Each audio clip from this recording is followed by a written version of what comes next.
on the other side of the planet in Kenya. Your generous gifts were part of what helped us to get there and also to get back. We appreciate that last part. Everyone was eager for Andy to come back. Mine was more questionable. Which I found out that seems to be a common theme among some of my friends. I don't know if I hang out with the wrong group or what. Abigail, did you start recording? Yep. Okay. All right. It's on. For posterity's sake, this is being recorded so that I can turn it into the seminary as part of my doctorate study. So make sure it looks really good. We'll edit this part out. We went there as Team 1310, 13 designating the year, 10 is the 10th team that they put together. And the organization was called MOST, Mission Opportunity Short Term. It is what's called an RSO, part of our church body, a recognized service organization, which means that as an RSO like LWML and LLL, they have to follow the same rules of every congregation in terms of its constitution and doctrinal wording that they have. They originally tried to use the title or the name Lutheran Opportunity Short Term, but they really didn't think sending people out with an organization called LOST was a good idea. So Mission Opportunity Short Term, and I will give this plug for MOST. It was more expensive to use them than it would seem to try to put together your own mission trip, but really they have been doing it since before I got to seminary. They took care of every single detail, and it's even evolved since I went on a trip with them when I was at seminary, in that they are making an intentional effort not just to put together mission trips, but also to provide materials for the missionaries while we're there. We had times for worship and prayer, and when we came back, we had tons of stuff to help us as we made our adjustment back into the world that we came out of. Our mission, from MOST's perspective, was to provide eyeglass clinic for the people who are served by the Evangelical Lutheran Church of Kenya. We were located in a place called Chester. Now the mission that started there was started back in 1910 by Norwegian missionaries and then later by Swedish missionaries who laid most of the groundwork and have turned over most of the buildings to the local church body for their work. In 1910, this title, A Door Opened by the Lord, is also the title of the history of the Kenyan Lutheran Church. In 1910, one of the Lutheran missionaries that was there wrote back to the sending organization that he had no evidence to back this up except a strong conviction that doors were opening and that paths were starting to grow. And now in Kenya, between the occupation that took place in the colonial days of England and the mission work that has been done since then and before then, some estimate that as many as 80% of the people that are in Kenya have at least some connection to the Christian church. When we were there, we saw some amazing things happening. The church was growing so fast that it was almost inconceivable by our ideas. Team members that we had there, myself and my wife, Jim Edge and his wife, Mercedes, Texas, which is down on the border, and then Mrs. Carly Hatcher, who is the executive director for MOST Ministries. She became our handler for that time. She would remind us to make sure we washed our hands. Don't drink that. Don't touch that. Don't eat that. Be quiet. Stop talking so much more. But, Drink your water. Drink your water. She's incredibly great, and I think she enjoyed having our presence there. This is a particularly small group. Usually when they send a team out, they're looking at 15 to 20 people. And because we're a small group, one negative thing is we didn't get to carry in as many supplies as we would have liked. Everything had to be brought in from the United States. But the advantage was we had a nice small group so that we spent a lot of time together and a lot of time in prayer with one another. And it afforded us to travel all in the same vehicle and to have a lot of bonding while we were on our way. A lot of travel. A lot of travel. I don't know if I can. You're going to have to click. So when we left Kansas, here's what we could take. You can recognize, this is one of the last times I get to see my backpack that I bought for the trip. Hint, hint. Yeah, everyone feels sorry for me. These were our 2 carry-on bags and a 3rd carry-on bag. And Andy had a purse for her personal item, I believe. We have 2 bags of luggage, and these 2 military-style duffel bags are filled with eyeglasses and some of the testing equipment that we would use while there. We had to bring everything that we would possibly need. That included food in case the food that was there was not accommodating for Andy's conditions. So we brought along a ton of peanut butter, crackers, beef jerky. Found out beef jerky we could have traded for currency there. When we opened up that beef jerky, everyone came from out of the woodwork to sample it. If I'd known that earlier, we could have come back with a lot more stuff. I think half the beef jerky was in your backpack, though. Was it?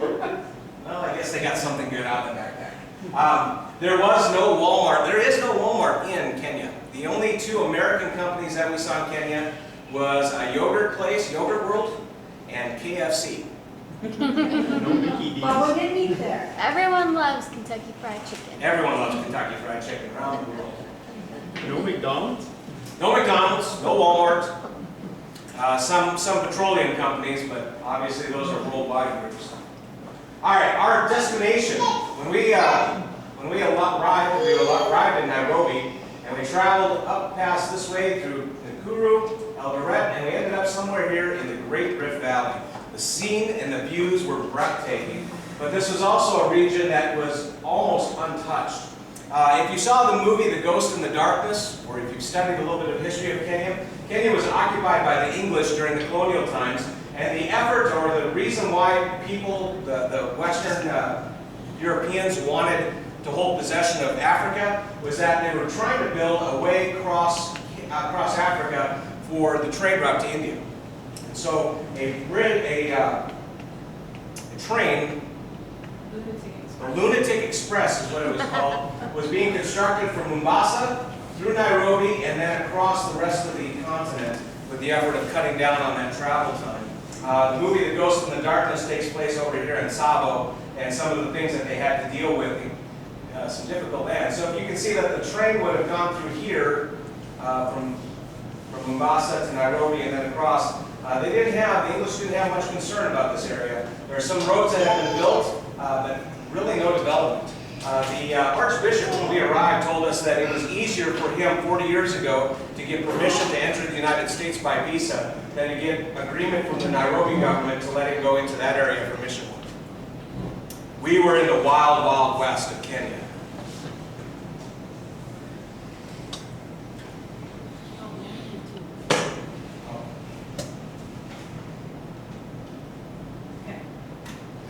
All right.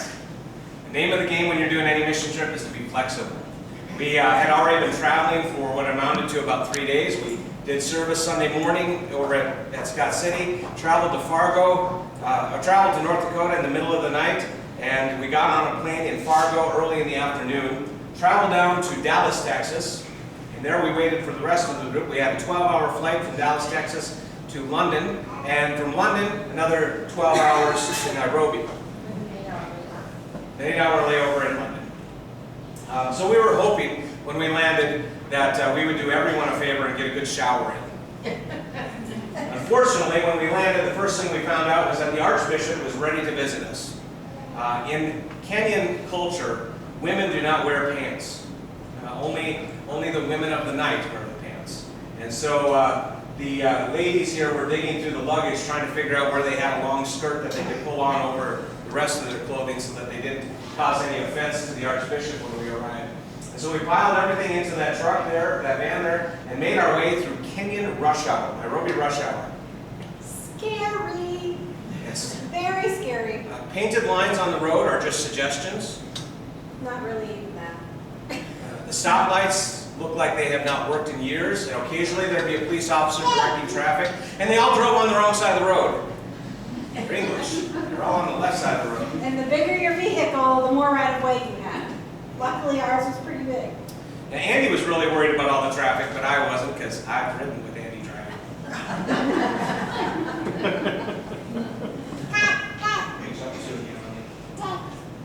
So here is our meeting with Archbishop Obari at the compound in central Nairobi.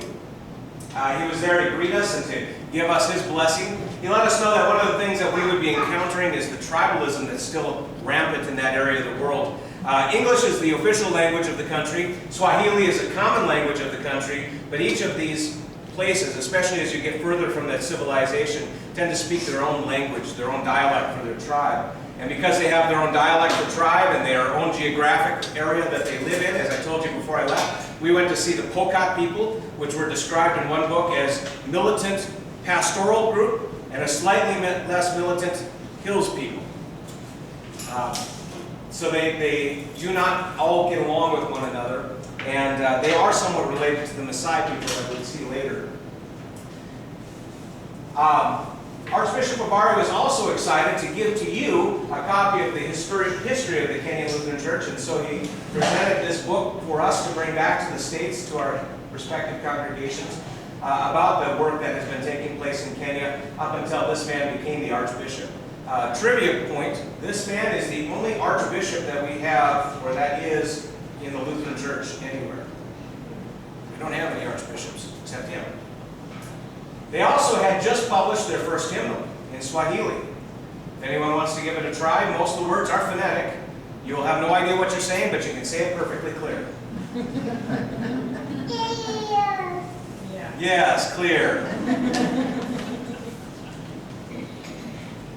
This toy of mine isn't working. In 2007, Kenya had its first major upset since it became an independent nation in the early 70s. The presidential election was not nearly as smooth as we would have hoped, although by African standards it was still quite under control. There was a lot of violence in the Upper Rift Valley, in the place where we were at. I didn't do that. I did, sorry. Okay. And we ended up with many attacks of violence on anyone that they could find. In Kenya, the government and the churches work very much hand in hand. They're not the same entity, but they are in close proximity as far as partnership and work that they do. And so it was easy for people to take out their anger against the church pastors who were close by, rather than to seek out those who might be more appropriately attacked to be able to change things. There's simply Archbishop Obari again sharing the book. Jim Edge and myself actually did attend the seminary at the same time that Dr. Obari was attending the seminary, earning his doctorate. Although Jim had known Archbishop Obari when he was there, I never had met him. I'd seen him on campus, but I never had met him. He's been a very prominent figure in Africa and especially in Kenya. When we arrived in Kapenguria later, they were dealing with their tribalism by having a peace conference there and sharing with one another the strategies for overcoming some of those differences. Show up Kapenguria. Kapenguria was our first, well, we spent our first night in Kenya in Nairobi, and then we started traveling across the country. And we spent our first night in Kapenguria, and we got there at about 2 in the morning, and it was cold because it was up in the mountains, and it was quite chilly. But they were having, like Warren said, they were having their pastors' conference there. There were pastors' wives, there were pastors' kids, there were deaconesses, and we got to join in on some of it. There, in the center picture, Dina and I are playing with the kids, of course. In the bottom picture, in the dining room, was this beautiful mural of Jesus. It was a depiction of Jesus feeding the 5,000. While we were there, one of the pastors came and talked to us and said, I wish I was going to Chester because I really need new glasses. And his glasses were like super thick hot bottle glasses. So, flexibility being the name of the game, we set up clinic. We got to meet with the pastors, we were introduced to them, and they told us what they were doing, we told them what we were doing, and then we set up clinic. And that day, the clinics were set up. We had 3 stations. We had the registration station, we had the testing stations, which Warren and I worked the testing stations, and we had these flippers. Yeah, there's a picture of them later. They're like basically a pair of glasses, and then you flip them over, and there were 2 sets of glasses basically. And so you flipped them over and tried the next higher power, and then the next one, and the next one, to see what would help the people best. And then after we figured out what prescription they needed, they went on to the fitting station, where they would pull glasses in the prescription that they needed and find the pair that fit the person's face the best, that, you know, obviously man's glasses for men, women's glasses for women, if we had it available. And we were able to help 65 people that very day. We had pastors go through first because they were in their meetings, and then anyone else could come through. The wives, the deaconesses, people from the community who heard we were doing this came by droves. And yeah, 65 people that first day that we weren't even planning on serving.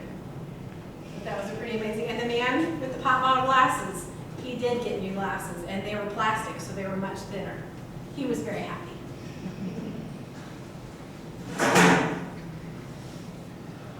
Some of you saw some of our pictures that we posted. We were able to get a few pictures out while we were in Nairobi and some other places. They have Wi-Fi, they do have technology. You might say that Kenya is a place of great contrast.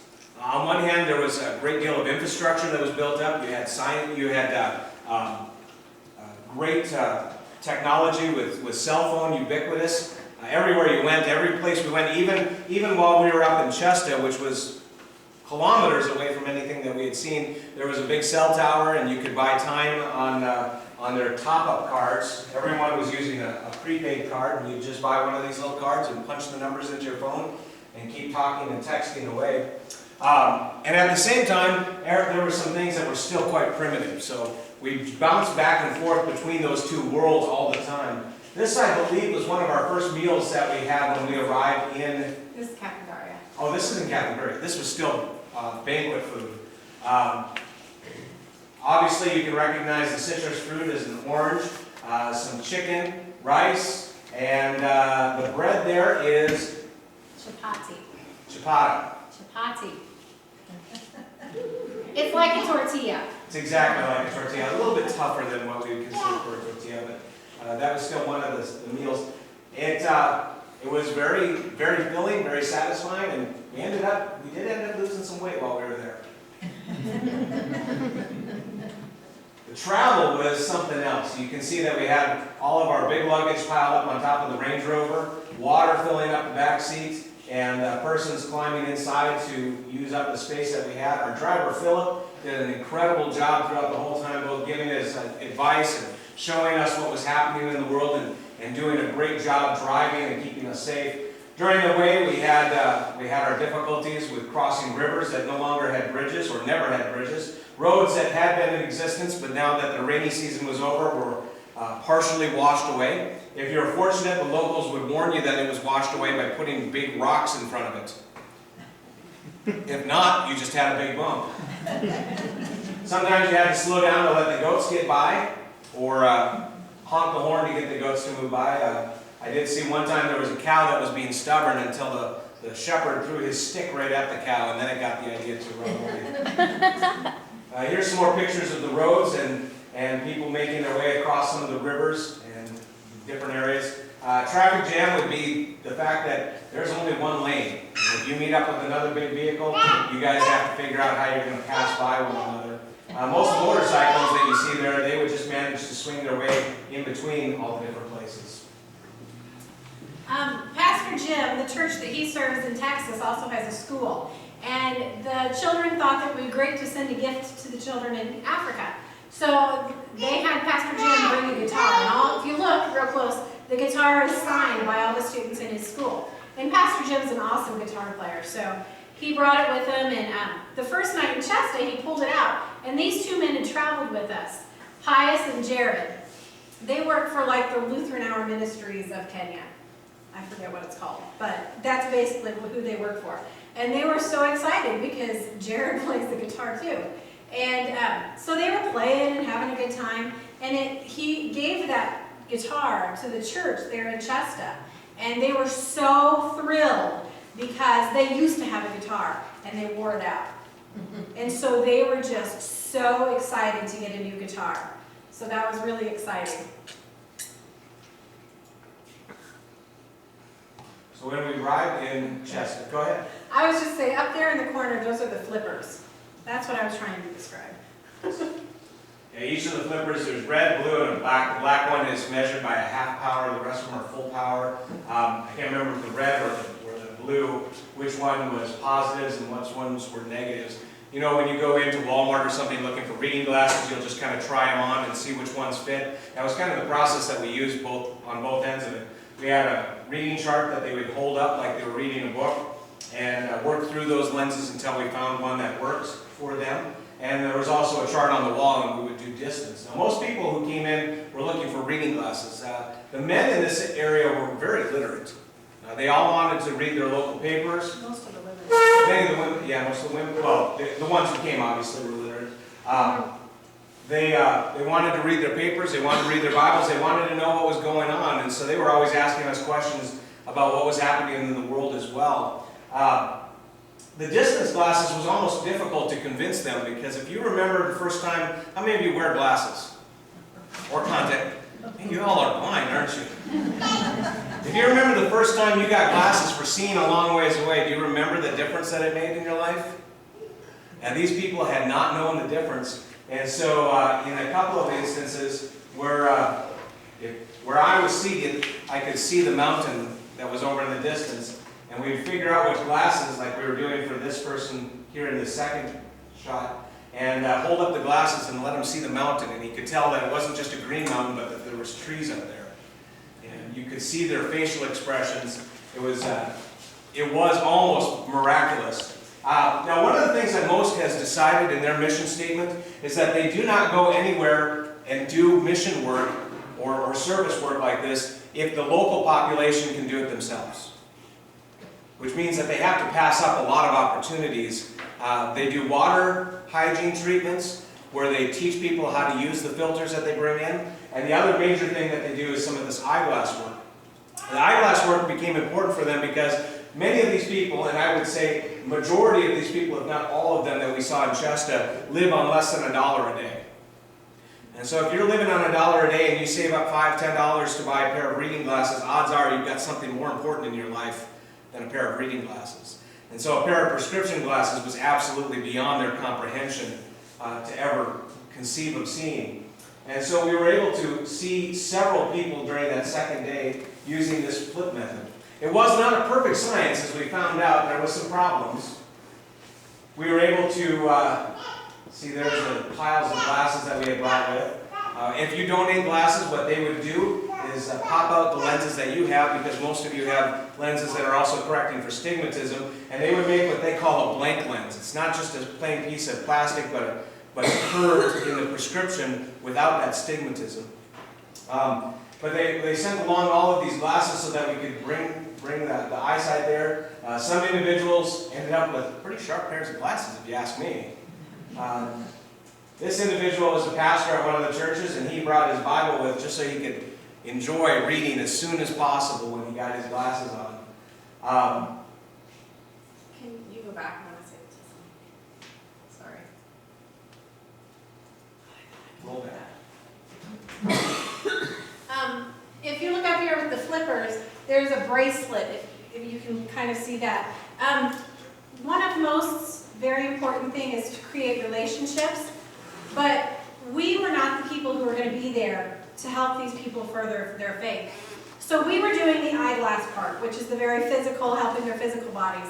But they had the local pastors there doing evangelism, and they were giving them the gospel bracelets, and they have colors, and they tell the gospel story, and they tell what Jesus has done for us. So before they ever got to come get glasses so they could see their world, they were told about Jesus so that their souls could see the proper things too. And like Warren was saying, it's such a contrast. We had these women in their traditional tribal outfits, you know, with things in their lips and things in their ears. And then my translator was a young woman wearing jeans. She had a cell phone and her hair was orange. You know, it's just such a contrast between the so modern and the so basic. You know, this is just how they've lived for hundreds of years, and that's just how it is. So, yeah. Another one. There were just children everywhere, and they were just amazing and beautiful. Incidentally, the place that you can see that we're working inside of, just a tin-covered porch, that is their outpatient clinic area. When we arrived there, there were IV bags. Oh, is there another picture of it?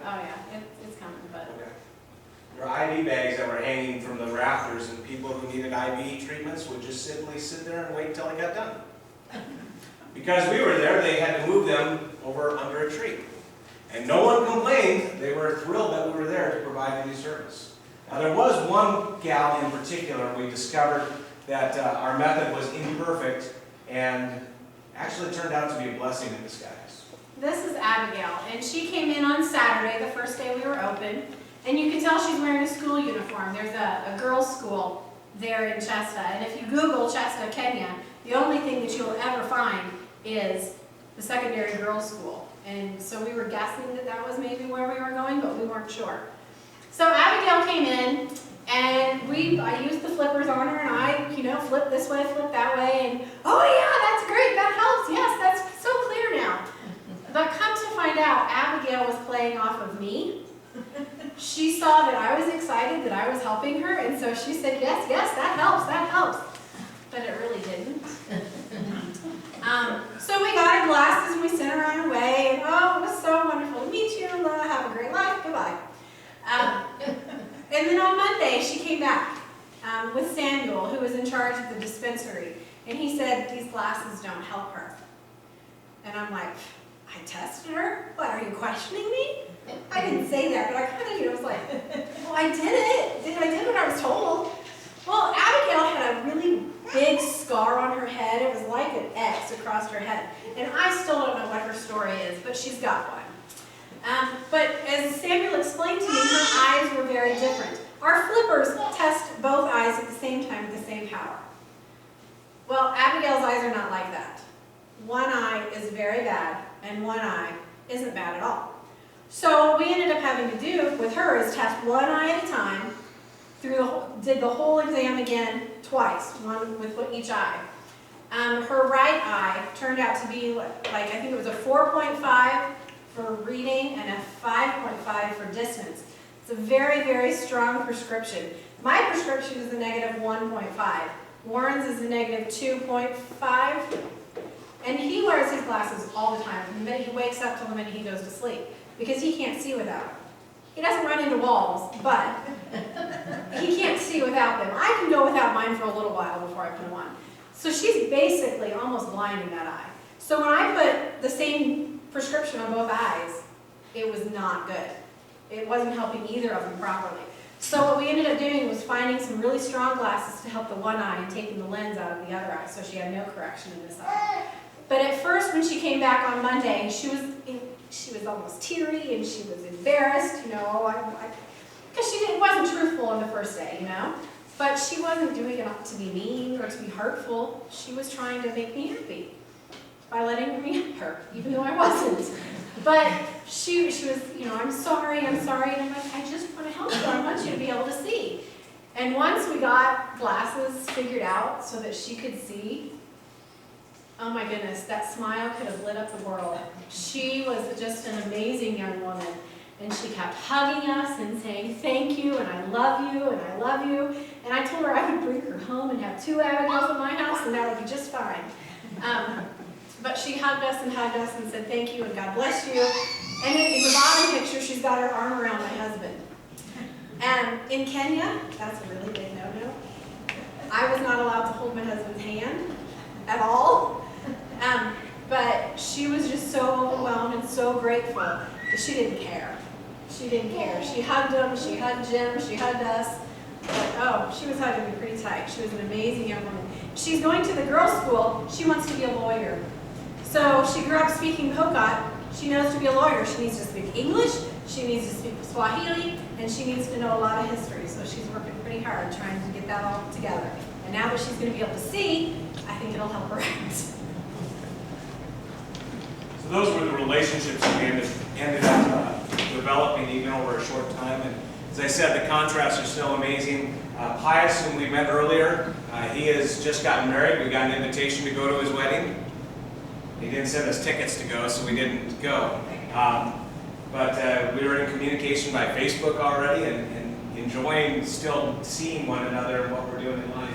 Here are our 2 translators. Andy got a translator with the name Ruth, and my translator, I needed a translator to figure out what his name was. We have one of those contrasts right there in front of us.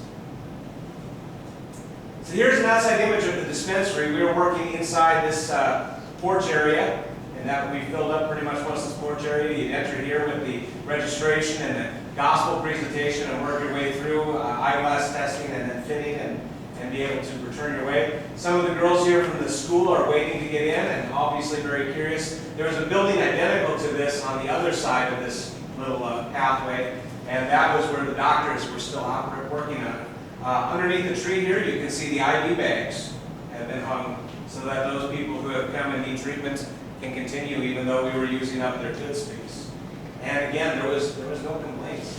The man standing there, his name was Thomas, and he was the doctor. It ended up being a lot of wonderful coincidences for us.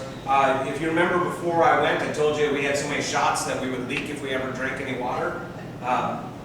Turned out that they were having an outbreak of polio. Not the same polio that we were vaccinated with or vaccinated for as children, but a new strain of polio that was coming across the border. And because we were having this clinic here, it allowed the people that were working the dispensary to have a lot of people gathered together. And they could do a whole bunch of vaccinations in one day rather than spending the days going up and down the mountains trying to find people.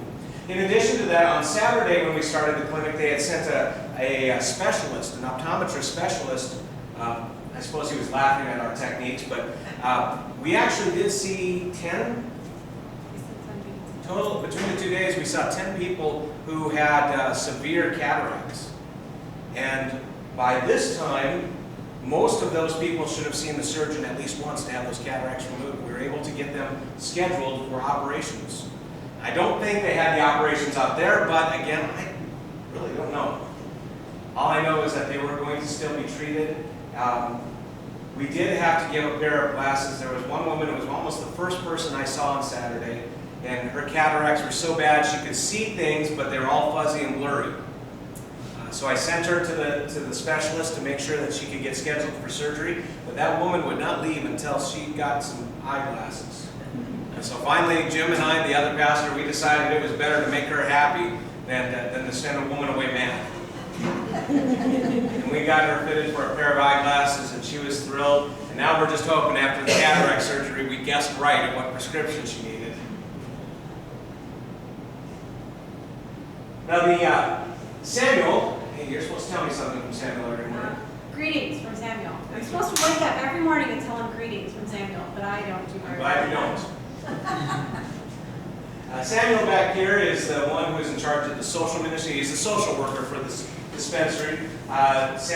This is Thomas, one of the doctor's physicians that was working in the area. We were able to even fit some of the doctors for eyeglasses. As I said before, in Kenya, the government and the churches work very much together. The school that's there is a government school, but it's operated by the Kenyan Lutheran Church. And likewise also this dispensary. It's a government sponsored, but it is operated by the Evangelical Lutheran Church in Kenya. Again, one of those contrasts. There's a date here given, and the individuals who are there to commission it, the Honorable W. Little, and just in case you're curious, it was a Friday. Yeah, go ahead. These are just some of the random pictures we took while we were in Kenya, or in Chester, doing the clinics. The upper left hand is the woman up there in the blue shirt is Anne. That was Dina's translator, one of the women she helped. There in the center, I'm holding a little baby. And that little baby breaks my heart every time I think about it. That baby was there because it was very, very sick. And Mama decided, well, since I'm here anyway, I'm going to get some glasses, which we were able to help her because she needed them. But she was there because her baby was very sick. I was guessing it was maybe a few weeks old, but she said, no, he's 5 months old. And that baby had no muscle tone. It was just lifeless in my arms. And it broke my heart to hold him and know that, man, I hope I see this baby in heaven, because I don't think its life here on earth is going to be very long. But it was where it needed to be. It was at the dispensary. It was at the clinic, so it could get as much help as it needed, as they were able to give it. There's the mom holding the baby in the corner. There was another baby. That baby was a healthy baby, and that was a cute baby with big old chubby cheeks. There were beautiful children, beautiful people. There were cows. Those cows there were in between those two buildings of the dispensary. They were just wandering around. And then these young ladies, again, they're from the school. A lot of the young ladies came from the school to get tested. And if you notice, they almost all have shaved heads. That's just their uniform. But most of the older women do as well. That's just how it's easy to take care of that way. So. Andy wouldn't do it. I didn't. I actually have cut my hair since we've been back. My hair was really long, so I could just pull it in a ponytail and go. Our accommodations were actually quite nice, especially by their local standards. This house was built by the Norwegian Lutherans, again, back in the early part of the 20th century. It is a place that you can stay. I did do enough Google searches that I found this guest house and reservations you can make if you're ever in Kenya. It is, they call it a bungalow. There is 4 bedrooms there. We had 9 people staying in there. 2 of us were coupled, well, 4 of us were 2 couples.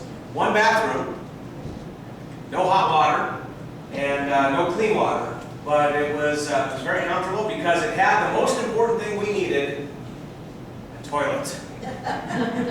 Any other place where you needed, and you could flush the toilet paper. Otherwise you had holes in the ground in little shacks that you used. And for me as a big boy, that was not any fun that I ever looked forward to. So I ran back to the bungalow if we needed to use the facilities. It was surrounded by some beautiful terrain, cacti and flowering trees. There was an avocado tree and a mango tree right outside our window. There was a chicken outside the other pastor's window that made sure he didn't sleep in. Won't sleep much at all. We also had the only bedroom with the light that worked, even when the power went out. We had a solar battery hooked to our lights, so we were in the luxury suite. Shasta isn't a place. It's in the mountains, but not high in the mountains. It's very humid, very hot, and very still. We're not used to that as Kansans. We're used to breezes and wind, and there was not a breath of wind. I could hardly breathe. It was so still. And so we would sit out on the front porch trying to catch any breeze that was possible. But then when it was time to go to bed, you go to your bedroom, and whatever breezes could be coming through the window, you block out with your mosquito net. So sleeping was a little bit tough in the hot. In fact, it was so still that many nights I would sit on that porch there and there was a bat that would just do laps through there.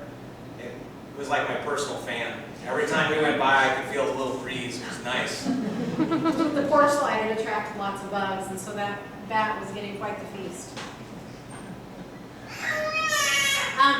The reason that Pius and Jared had accompanied us is because they were showing the Jesus movie. If you've heard that on Christian radio, they made a movie that tells the gospel story, and they've dubbed it into hundreds of languages around the world. And they brought along the Pocock version, and they showed it up on the side of the dispensary every night after it got dark. They were only planning on showing it 2 nights, but the people begged to see it again. So they showed it the 3rd night. And these little boys had pulled up their rocks, and they were ready. They had a front row seat, and they were waiting. And it wasn't dark yet. They had a good hour or so to wait before it got dark. And they were sitting there waiting so they could see the movie again. And the young woman who was with them is actually a missionary in South Africa. And in South Africa, it's cold right now. It's the middle of winter. So she was on winter break. She's a teacher in South Africa. So she came to Kenya to visit a friend of hers who was traveling with us, so she traveled with us too. And so she sat down in the middle of them to have a good time. We weren't allowed to see the movie though. No, we weren't allowed out after dark.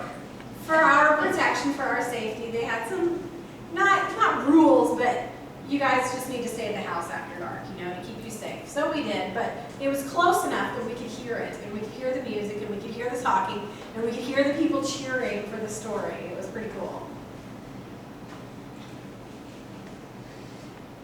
Saturday, Abigail, do you have a question? Tell them about Philip. Oh, we'll tell them about Philip later. Okay. Saturday, we did clinic until about 4 o'clock, and then we packed up, and we went to a town called Lamut. And we had a market day for them. They were having a market day, and so we went to market, and we discovered that it was a tourist attraction. We were the tourists, and we were the attraction. People, I mean, some of these children have not seen white people before, and you could hear them yell, "Mazunga, Mazunga," which means ghost person, or white person or ghost person, because they didn't know what we were. So they would just crowd around us wherever we went. We had this like a little pod, a white person and a whole bunch of little African children. But it was an amazing thing. We did a lot of shopping. All these beads come from Limut. And if you want an authentic taste of Africa, give it a little sniff. They use a lot of wood and charcoal fires. So a lot of things just smell like charcoal and wood fires. And it's pretty potent if you get real close to it. We bought this in Limut. And we bought this. This is one of the traditional collars that the women wear. In fact, in that bottom picture, one of the women is wearing one. Hers is more ornate than mine. I just bought a plain one. I thought it looked authentic. But these little dangly things are goat hooves. So. And what did Warren buy at the market? Any guesses? His backpack had been stolen. Bye-bye, technology. And those of you who know my husband, it was not a happy day. I happened to look across the way exactly halfway from where she was buying these beads, and there was a guy who had pocket knives and padlocks and cell phones actually he had there, but I didn't need a cell phone. I did notice that he had memory cards there. Little micro SD cards. He had 1 GB and 2 GB that I could hold 2 million songs on there. And so I wheeled and dealed so I could buy a little memory card in the middle of Africa. And there was a cell tower right next to us, but the cell service that he had bought into didn't work there. This is Dina, the other woman. She actually bought one of the more ornate collars, and they made sure that it would fit her. And the woman there in the bottom is the one who made her collar, and then a lot of these beaded necklaces I bought from her as well. I think her name was Mary. Just an idea that the people there were extremely polite. Having a back, what's that? Caribou. Yeah, caribou is you're welcome. Caribou Atena, you're very welcome, or come back again.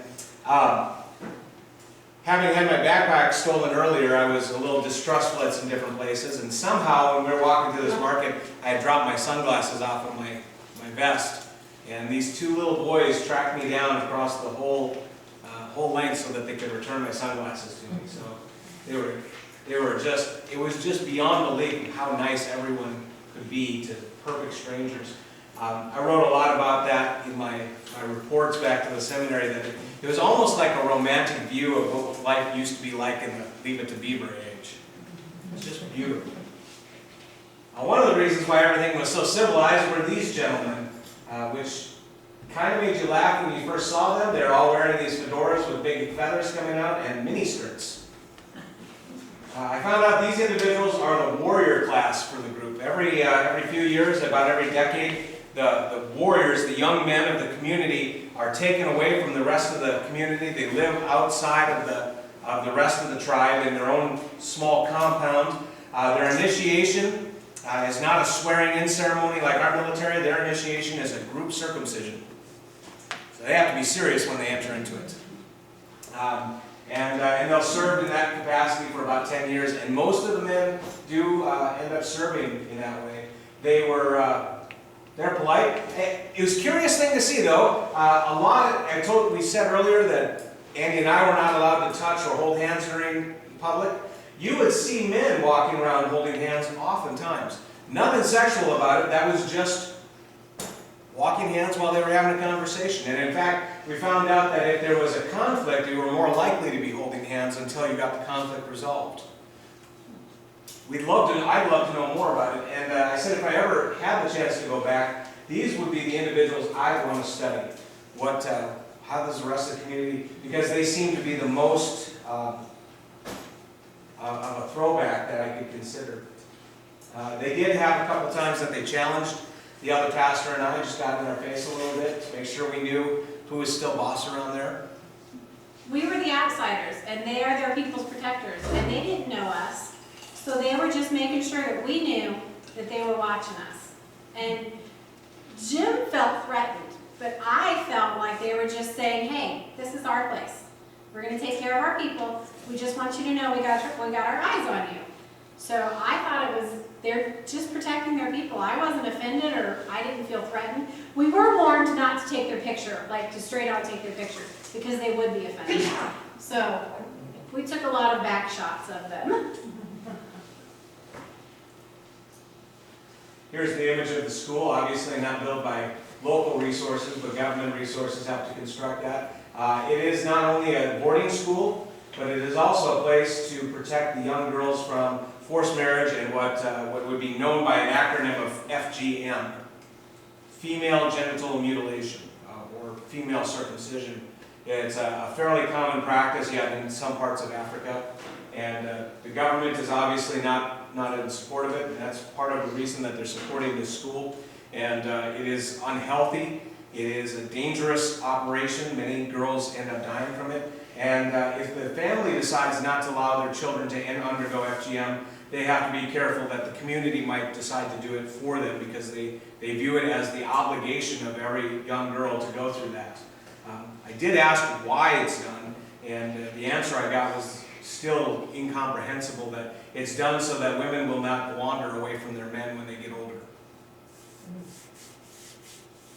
But they're kept at the school to keep them safe from forced FGM. It's a sanctuary. In fact, on Sunday when they had service there, they first had service for the schoolgirls, and then when all the schoolgirls were brought back to their dormitories, then they would open up the doors to allow the community in. They were still being cautious to prevent it. This is a view of the church that is in Chesta. Unfortunately, Andy and I didn't get to go to this one. This is the one that Jim preached at, and shows the images that they saw there. Obviously, you can see they probably have a couple hundred people going to each of their services. I, on the other hand, got to go to the rural church, which was much happier for me anyway. It was about a half-hour drive to this place called, I think they technically called this the Lamut Church. Chesta was the mother church of this area. Lamut was created this church here had been developed just sometime. past the market. Yes, just past the market. There were about 50 people that were there. Most of them were kids and women, and there were only 3 men besides our group that had, 4 men, including me, that were at this place. I'm an administrator for the local church, a pastor who really is operating kind of as a bishop with several churches under his care, and then an elder was sitting there also. I had the opportunity to preach. I got a 20-minute sermon out of my time, and they thought that I was just getting started. See how lucky you all are? They're used to 40 to 60-minute sermons, so they told them it was very short, but it was good, they said. Where were the men? We wanted to know, where are the men? I was like, why aren't these men here leading their families? But they said all the men were out at other churches leading worship. So that's where the men were. They were out doing church at other places. Little Swahili. The word for pastor is Mchungaji, which means shepherd, exactly the same thing that the word pastor means. And the pastor's wife gets her own title. Mama Chungaji. One curious thing, you know I've told you that things are being done differently in Africa. One of the things they do for the offering is that someone held the offering plate and everyone brought their offering personally up to the front, as we did a few weeks ago here. And then the fellowship that took place after the church was a curious thing. Even there they shake the pastor's hand as you're leaving church, but then as you shook the person's hand, you would take and get into the receiving line for every person coming out of the church, until everyone who was in the service now was outside of the building in a big semicircle, and there the pastor read the benediction and a blessing, and everyone got to sing a song one more time. While they're filing out and shaking hands, they're singing songs. It was just very cool. And there we are with all the children and the women and a couple men. Do you want to tell them about what we did after church? Well, we found out that one reason also why there wasn't men there was that there had been a death in the congregation that night before, and so that family had been staying at home preparing for the funeral that would take place later on Sunday. And so we, on our way back to the guest house, we stopped at the person's home, and we all visited there. We were there for a couple hours, I think. At least an hour. Yeah. At least an hour, and just simply sat there. But before we left, just about everyone that we had seen at church, we had seen come over and spend all that time to comfort the family. And before we left, the pastor asked me to give a prayer. And honestly, I was too worried about saying the right things and praying as faithfully as I could. But Andy had a different perspective while I was praying for God's comfort in the face of death. When we arrived, we walked up their lane, and we saw the banana trees growing, and we saw a whole bunch of people sitting outside underneath the trees in the heat of the day. Well, off to the side of the house, we saw a man planing wood. He was building the coffin. And when we walked into the home, someone ran in front of us and shut a door. I'm just guessing that Dad's body was in there, in that room. So we were in there, and we're sitting with the family, and when they asked Warren to pray, we all stood up, we were praying, and Warren was thanking God for the gift of eternal life, for the hope that we have through Jesus Christ. And while he's praying and thanking God for these wonderful gifts, we could hear them nailing the coffin. And it's just such, again, a contrast, the finality, the end, the death, and yet the hope that we have through Jesus Christ. Such an amazing experience. I can't even talk about it without getting goosebumps. I had tears running down my eyes, and I've never even met the man. So our work was not entirely without any pleasure. This is our view from the front of our guest house. Every morning we got to see the sunrise over the valley like this. And one day it did get clouded up, and a little tiny rain shower came through, and the sun was coming through the clouds. Just made it more humid. It did make it more humid. Yes, we're not shiny because we are filled with the Holy Spirit. We're sweating. And we had most of our meals out there on the front porch. We got to see some of the flora and fauna around that area. Some beautiful flowers just outside of our place. Mountains that we could see. There you can see one of the traditional homes in this corner over here. Made usually from sticks and mud and manure. Why manure? I don't know, but they used up the manure. When we got done with our 2.5 days of clinic, we did get a day of going on safari. So as Jim said, we popped the top, not any cans, but the top of the vehicle. It lifted up over, you can see above our heads here in the center frame. The top popped up so that we could get a view and look around as we were driving through the African plains. And I even got to do some posing here, pretending I was really cool. Just pretending is all I can do. We got this close to some lions.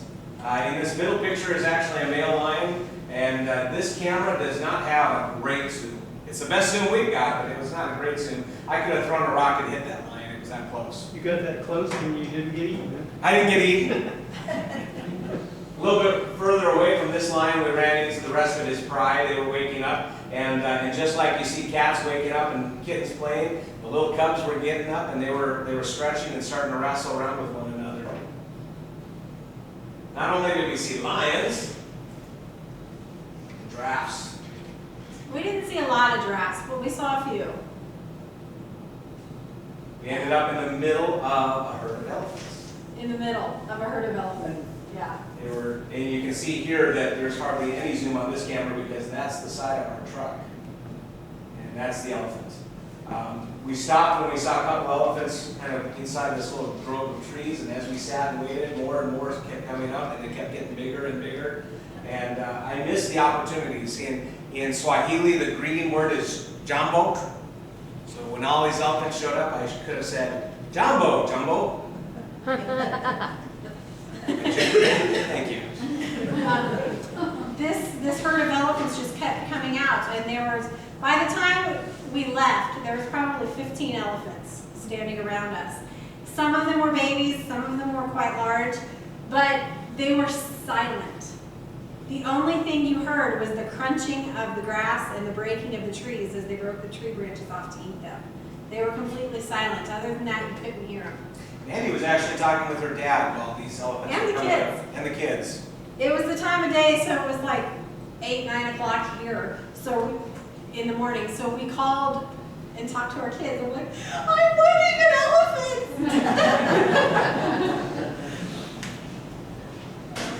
We obviously got a chance to see some of the cheetahs.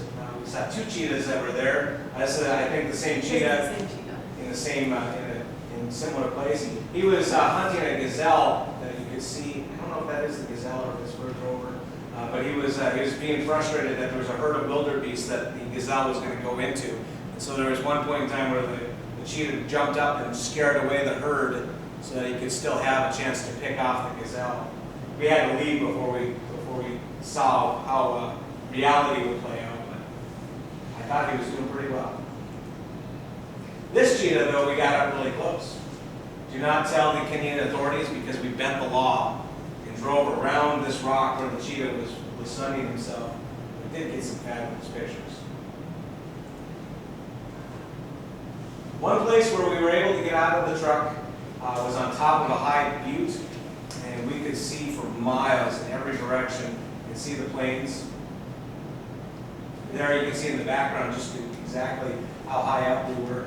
And there's our team members, myself and Andy, Dina and Jim. These 2 young girls are students at the college in Nebraska, Seward, Nebraska, the Concordia College. Our driver, Philip, and again, Mrs. Carly Hatcher.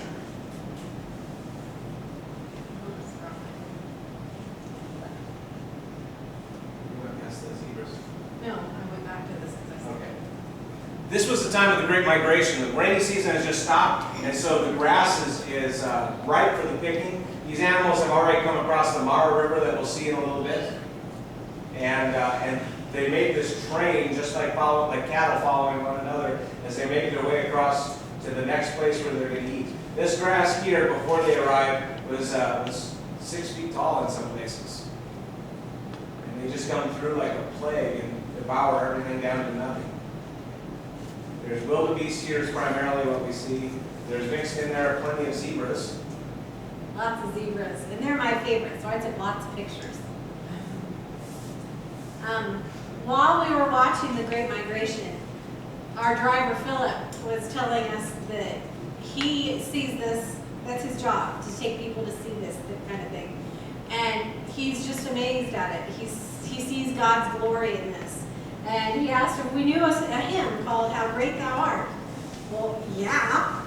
So we sang it to the wildebeest and to Philip, and it was a really cool experience. I didn't sing it, I didn't want to spoil anything. Here you can see the wildebeest mixed in with the zebras. They were just, the animals went on as far as you can see, these Great Migration animals. The second day we were able to get to the Mara River. This is the river that all the animals had to cross, and they sent scouts across because most of the paths that they try to cross are covered with crocodiles. These crocodiles can be as long as a small car.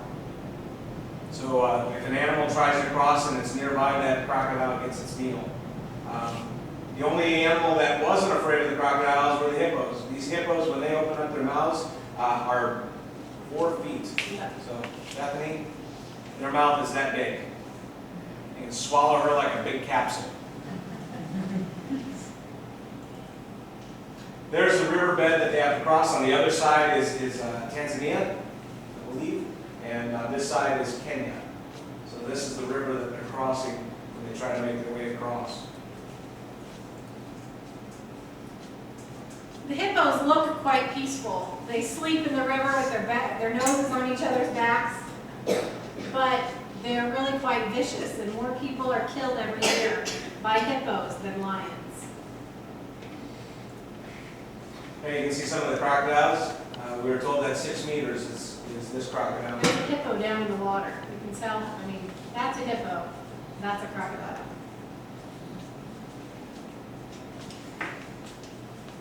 When we left the game reserve, we were able to go to the Maasai people. How many of you remember the old National Geographic program that used to be on? And they would have a bunch of videos as they were showing it, and there was a group of African men jumping up and down. That's the Maasai. One of the things that I wanted to buy as soon as I saw them was a kikoi, which we would call a picnic blanket. This is their utilitarian. They wear it as a cape. They wear it in the mornings like a robe. And when they get warmer, this is a great part of it, is they just wrap it around their waist like a skirt. So Andy won't let me wear it that way in public. The closest I get to wearing it like a skirt. And when we arrived at the Maasai village, they came out, the warriors did a welcome dance for us.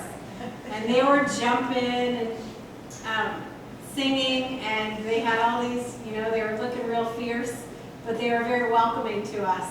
And they gave Warren this lovely club that he could really hurt somebody with. But later they wanted him to pay for it. So they explained their life. They're nomadic cattle herders, and red is a very sacred color in their tribe, in their culture, because number one, it's the color of blood, and blood is very important. They drink the cow's blood, they mix it with milk, and that's what they drink. But it's strawberry also milk. strawberry milk. It's also a very bright color, so it scares the lions. And because they are herders, they're cattlemen, they are out with their cattle all day. And this was like right outside the gates of the preserve. So there are lions who can come and kill their cattle. There are lions who can come and kill their children. But when they're wearing red, the lions are like, okay, there's people over there, I'll avoid them. So it's a bright color. Even the children, most of the children have like red t-shirts and stuff. Here's one of their homes. Up in the corner, you can see what the home looks on the outside. On the inside, it's a very small living area, like a little area that's like their living room kitchen where they have the fire going. Oh my goodness, was it hot in there. The little bedrooms on the sides, one for the parents, one for the children. And then half of the house is reserved for the animals.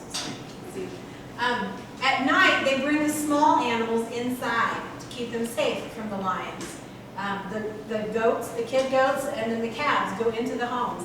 And they have like a barrier around their village of sticks and twigs and things that are like, it's almost like a fence, and they bring the cattle inside their village at night.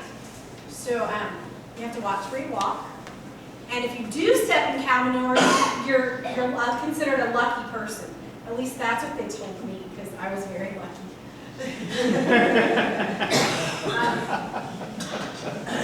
Dina was so funny because it got so cold there at night. Dina was very worried about these people and how they survived when it was so cold. And we just laughed. We're like, you're worried about these people who go and protect their animals from lions, that they're going to be cold? But after she felt how hot it gets in there, she wasn't so worried anymore. If you notice, the poles holding the roof up are black, just from all the smoke, because there's just a fire continually going in there. The houses are built by the wife, but they belong to the husband. And so when the man wants to get married, if he has 15 cows, he goes to another village and gets himself a wife, gives them the cows, brings the wife back. The wife builds a house. They live in it. They have children. He can accumulate more cattle. And he goes to another village and gets another wife and brings her home. And she builds a house right next to the first wife. So they are polygamous. They have as many wives as they can afford.